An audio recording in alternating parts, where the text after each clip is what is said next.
I greet you all, my brothers and my sisters, in the name of our risen Savior, Jesus the Christ. A man with a wake-up call for kids is delivering a message across Connecticut that only someone like him can give. When it comes to crime, this man has been there, done that, and paid the price. NBC 30's Grant Stinchfield is here with the story of the role model job the man's trying to do now. Grant. Well, Joanne, he's a straight talker who tells it like it is, and he speaks from experience. This former drug kingpin has an eye-opening message every kid needs to hear. I'm letting you all know I done made some bad decisions in my life. Bad decisions. His name is Aaron Lewis. We all got to wake up. Everybody in here can do something about this situation. On the streets, he's simply known as Pop. I'm here to let you know what's real. He's talking to a group of young men, all of whom are awaiting trial, most picked up on drug or larceny charges. Pop helps everybody out. You know, he come and tell you how his life was. When you go to court, you got to go to court with the right attitude. He's the realest man I ever spoke to, ever met in my life. You can't beat the system. The system wasn't designed to be beat. Pop knows that firsthand. You were dealing drugs, Yes, selling dope, yes, using women. yes. And it landed him in prison. But it would take much more than a jail cell to get Pop Lewis to change his ways. I'm blind. This is the worst position to be in, and I brought it on myself.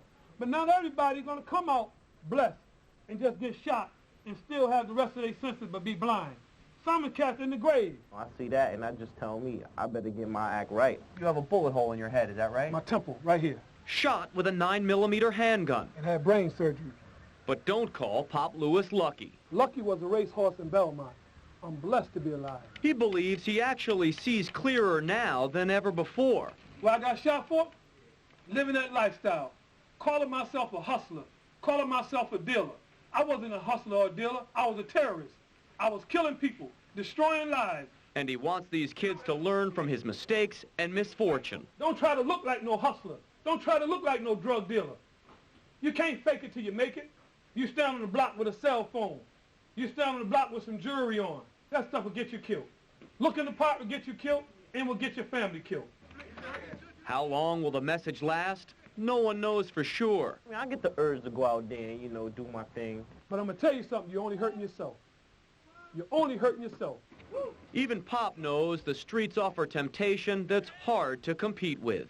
If this tragic would not happen to me, I wouldn't be before y'all right now. I was content with the way I was living. This had to happen for me to wake up. He's so confident in his message, Pop Lewis started the nonprofit group Youth on Youth, Each One Teach One. It's a program designed to help inner city kids become positive role models in the community. The key, he says, to keeping kids out of trouble. Because what you do now in your life is going to determine where you be and what you be later on in life. Let me give y'all a rundown on me. Y'all know what this came for, right?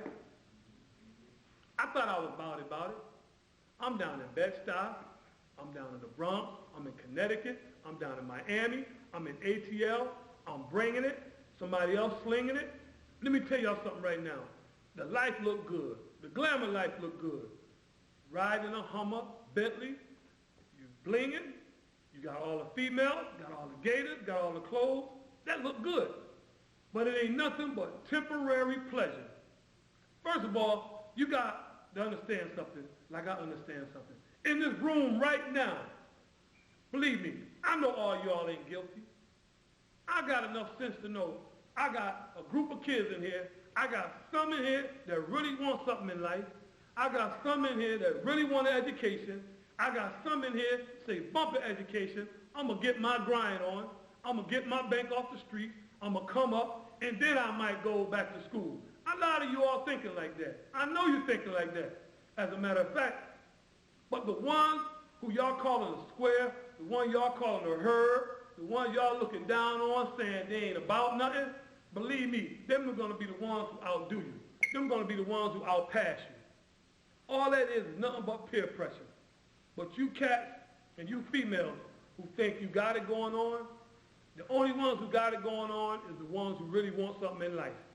Both of y'all cats right now is put in a predicament where somebody can bring an option to you, somebody can bring some game to you, and you're going to go for it. First of all, you ain't got no job. You don't have no job. You like nice things, right? Yep. You like nice things, right? Mm-hmm. Y'all open right now to be recruited. Now, what's wrong with you getting a job at Mickey D's? What's wrong with you working at Burger King? What's wrong with you getting a little part-time job making like $120 a week? Nothing really. How about you? No. Would you mind doing it? No. No? How about you? How much from other man? Now guess what? He done got a job quicker than you. He got a job at Burger King making $120 a week. You not working. Now, I done recruited you because you're a cool dude, man. You look like you can sell some blow. You look like you can sell some heroin. Now, guess what? This cat right here, see, you done came up in 3 months. You done came up. You done bought you a new whip. You done got some nice gear. You done got some jewelry. You got your own one-bedroom condo out there in Strong Island.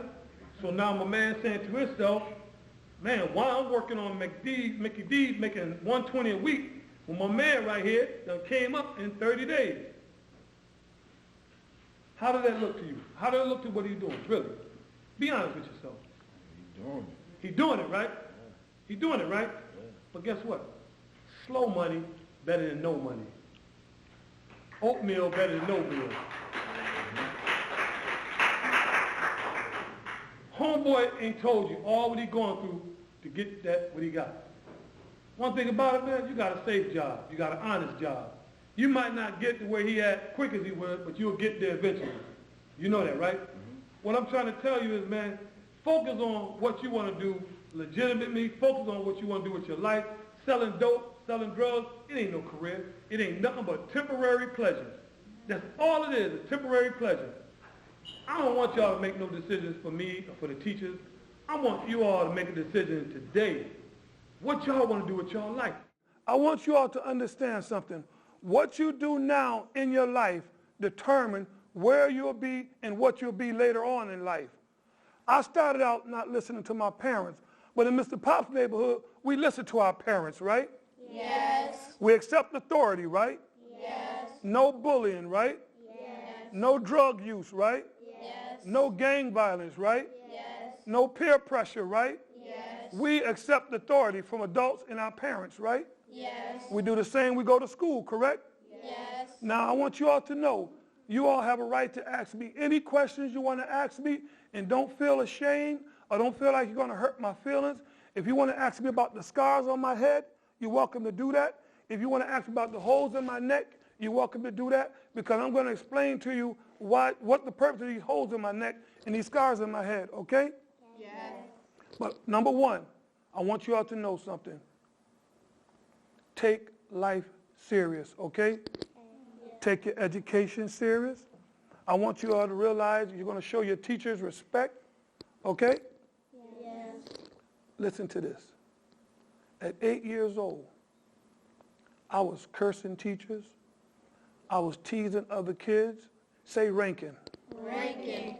Ranking is not nice because people can't help the way they look. People can't help the way they dress. Y'all know that? Yes. So it's not right to tease people. Say bullying. Bullying. That's a form of bullying. That's called verbal assault. Can you say verbal assault? Verbal assault. And we don't want to assault nobody verbally, right? No. Doesn't people have feelings? Yes. We don't want to hurt people's feelings, right? No. We want to help people's feelings, correct? Yes. So wasn't I wrong? Yes. No. Yes, I was wrong. Anytime you hurt people's feelings, that's wrong. I didn't have no right to tease other kids, because what that does is that engage other kids. Say engage. Engage. That makes other kids participate and get involved. Now all the classroom is against one kid. Is that fair? No. That makes a kid feel like an outcast, right? Yes. That make that kid go home upset. It distract the kid from doing their work, right? Yes. Let me show y'all something about bullying. Always remember this. Say uncomfortable. Uncomfortable. Say intimidation. Intimidation. Anytime a person is uncomfortable in your presence, that's bullying. Anytime you intimidate anybody, that's bullying. Can I give you all an example? Yes. If two ladies, young girls, standing at their locker, and another young lady walk by, and she sucks her teeth and rolls her eyes at her, do you know that's bullying? Yes. Do you know why it's bullying? Because the person feels uncomfortable. If I'm sitting at the front of the class and you all sitting at your desk and the pencil sharpener's in the back, when I get up from my desk in the front to walk towards the back and I kick your chair, how would that make you feel? Uncomfortable. How would it make you feel? Uncomfortable. What do we call uncomfortable? Bullying. What do we call bullying? Intimidation. Is that right to do? No. If I kick your chair walking up to the pencil sharpener, and as I come back, what do you all expect me to do? Do it again, right? Well, doesn't that distract you from studying? Doesn't that distract you from doing your work? Yes. Anytime you have somebody in your classroom that makes you feel uncomfortable, you don't take matters in your own hand. You're supposed to notify the teacher and let the teacher know there's somebody in the classroom that's making the whole class uncomfortable. That's the right thing to do. There's no such thing as snitching. You know why it's not? Would you want one of your classmates to get hurt? No. So you want to make the teacher aware of it before somebody get hurt, right? Yes. Do any of y'all have any questions?